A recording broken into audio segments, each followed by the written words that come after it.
Hindu calendar के अनुसार वर्ष के अंतिम माह फाल्गुन माह पूर्णिमा को होलिका दहन होता है। होली की पौराणिक कथा 4 घटनाओं से जुड़ी हुई है, जिसमें से एक कहानी है राजा पृथु और राक्षसी ढुंडी की पौराणिक और प्रमाणिक कहानी है। तो आइए जानते हैं इसके बारे में। दक्षिण भारत में राक्षसी ढुंडी की कथा लोकप्रिय है। यहाँ होली की कथा को इस राक्षसी से जोड़कर भी देखा जाता है। कहते हैं कि ढुंडी एक औघड़ थी जो राजा पृथु रघु के राज्य में रहती थी। उसने शिव जी की तपस्या तथा कई अन्य देवताओं की तपस्या कर वरदान मांगा था कि उसे ना तो देवताओं द्वारा मारा जा सके, ना कोई अस्त्र शस्त्र उसे मार सके और ना ही वह गर्मी, सर्दी या बारिश में मरे।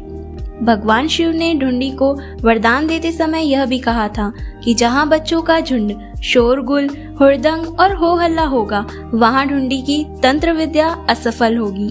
इस तरह के वरदान को प्राप्त करके ढुंडी लगभग अजेय बन गई थी, लेकिन उसे बच्चों से खतरा था, इसीलिए वह राज्य के नवजात बच्चों को खा जाती थी।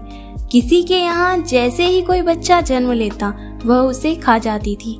राजा पृथु सहित राज्य के सभी लोग उसके अत्याचार से त्रस्त आ गए थे। जब राजा पृथु ने राजपुरोहितों से कोई उपाय पूछा तो उन्होंने फाल्गुन पूर्णिमा के दिन का चयन किया, क्योंकि यह समय ना गर्मी का होता है, ना सर्दी का और ना ही बारिश का। उन्होंने कहा कि बच्चों को एकत्रित होने को कहें। आते समय अपने साथ वे एक एक लकड़ी भी लेकर आए।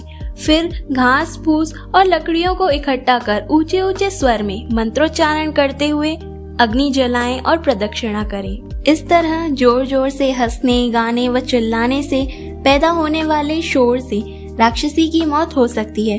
पुरोहितों के कहे अनुसार फाल्गुन पूर्णिमा के दिन वैसा ही किया गया। इस प्रकार बच्चों ने मिलजुल कर धमाचौकड़ी मचाते हुए ढुंडी के अत्याचारों से मुक्ति दिलाई।